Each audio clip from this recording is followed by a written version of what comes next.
Nire aukera eskultura hau da. Eskulturaren izena tolerantziaren monumenturako proiektua da, zeran hau proiektu bat da, eskultura nolabait edo tolerantziaren monumentua Sevillan dagoen eskultura, hormigoizko eskultura handi bat da. Eta ondo datorkit nolabait zuekin zabaltzeko berak nola lan egiten zuen, ideiak, batez ere monumentu publikoak. Beti ideiak buruan hasten ziren, ideia, nolabait. Eta ideiatikan marrazki batera pasatzen zen. Paperatikan gero eskultura txiki batera. Paus horretan, eskultura txiki hori ez du inoiz, ez du normalean deitzen bozeto bat edo. Baizik eta jartzen zion izen oso polita da aroma deitzen zion, aromak ziren.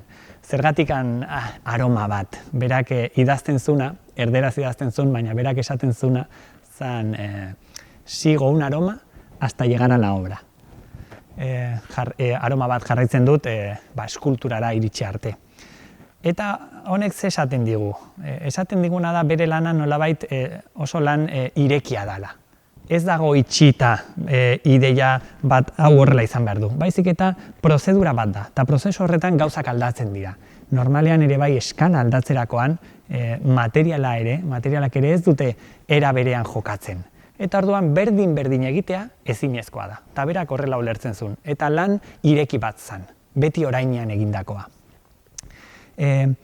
Eskultura hau, eskultura honek, bere historia hasten da 1980 urtean, fundazio bat, Fundación Amigos de Sefarad, hau da, Espainiar juduak, sefardiak, enkargu bat egin zioten, aitonari, James Todd Sweeneyren bitartez. James Todd Sweeney zan Nueva Yorkenko Guggenheim museoaren zuzendaria.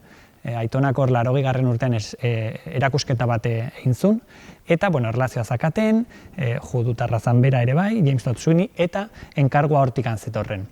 Enkargua zer zan, 1982 urtean, betetzen ziren 500 urte Espainian inkisizioa hasi zanetikan. Eta judutarrak nahi zutena zan nolabait monumento bat eduki, 500 urte horietan, zauri hori ja ixteko. Hau da, emateko ja bukaera histori honi.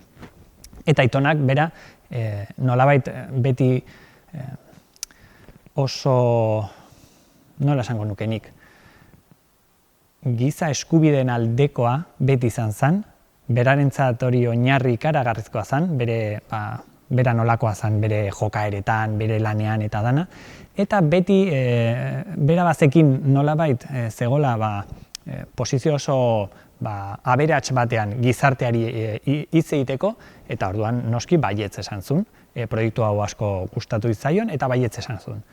Orduan, eskultura pixka bat esplikatzeko, lehenengo pentsatu behar dugu eskultura hau, bere azkenengo eskultura, hau proiektua da, bere azkenengo eskultura Sevillan dago, en el Muelle de la Sal, Trianan, eta eskultura dago kokatuta, justo beratze aldean daka Guadalquivir ibaia, eta justo Guadalquiviraaren beste aldean zegon inkisizioaren tribunala.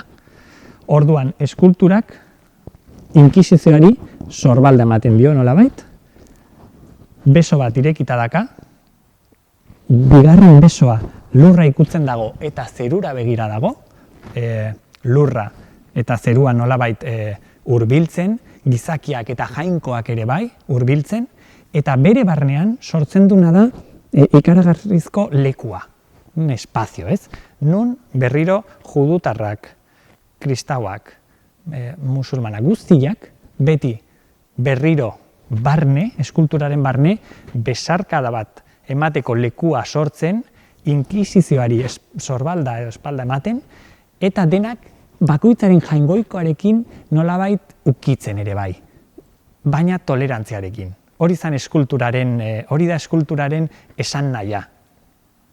Eta, pentsatu behar dugu ere bai, Sevillan dagoen eskultura antigoa dela. Dazka 5 metroko altuera eta 12 metroko zabalera. Beraz, ulergarria da toki bat dela. Eta ere bai oso garrantzitsua da Aitonaren lanean, Eduardo Txillidaren lanean.